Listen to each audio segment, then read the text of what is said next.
привет! Видеоблог «Хочу так жить» и я, Валентина, снова с вами. Сегодня я бы хотела затронуть тему, касающуюся нашего с вами здоровья.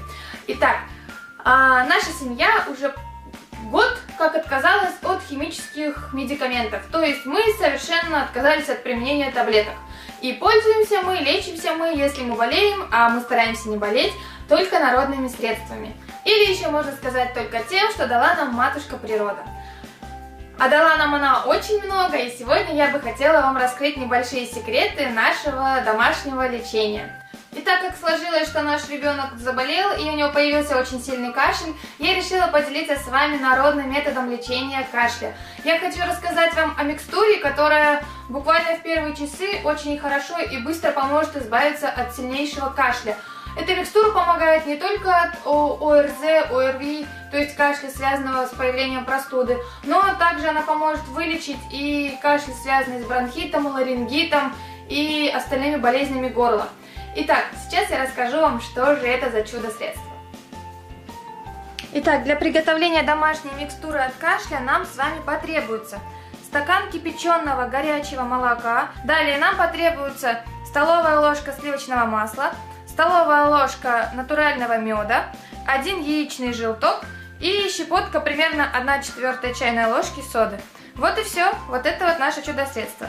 Сейчас я покажу вам, как мы его будем делать. Мы берем столовую ложку меда.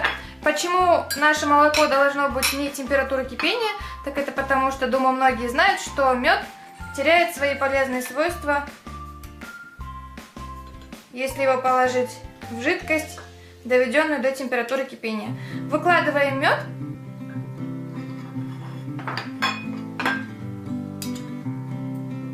И хорошенько размешиваем.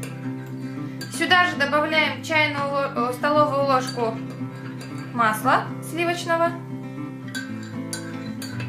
Хорошенько размешиваем. Знаю, что масла много, но зато и действенная микстура получается. Хорошенько взбиваем яичный желток. Благодаря этой микстуре кашель можно вылечить буквально за 1 день. Если вы сделали одну процедуру, то есть приняли 1 раз всего эту микстуру, и кашель начал проходить, но еще не совсем прошел, сделайте, повторите эту процедуру примерно через 6-8 часов.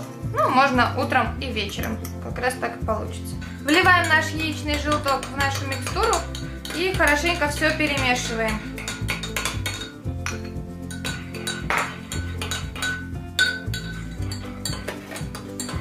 Так, и остался последний шаг.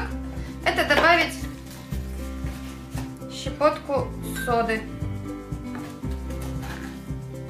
Вот такое количество соды я добавляю.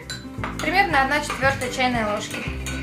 Все, хорошенько перемешиваем до полного растворения всех ингредиентов. И даем человеку, который у нас кашляет, выпить этот чудодейственный напиток. Хорошенько перемешиваем перед подачей и даем человеку, которого нужно вылечить от кашля. В нашем случае это Женька, который сейчас опробует и скажет, можно ли пить эту микстуру. Ну как? Очень вкусно. Все? Лечитесь, а лучше всего не болейте, берегите свое здоровье. И до новых встреч! С вами был наш канал «Хочу так жить». Я Валентина и я Евгений. Все, до новых встреч! Всем пока!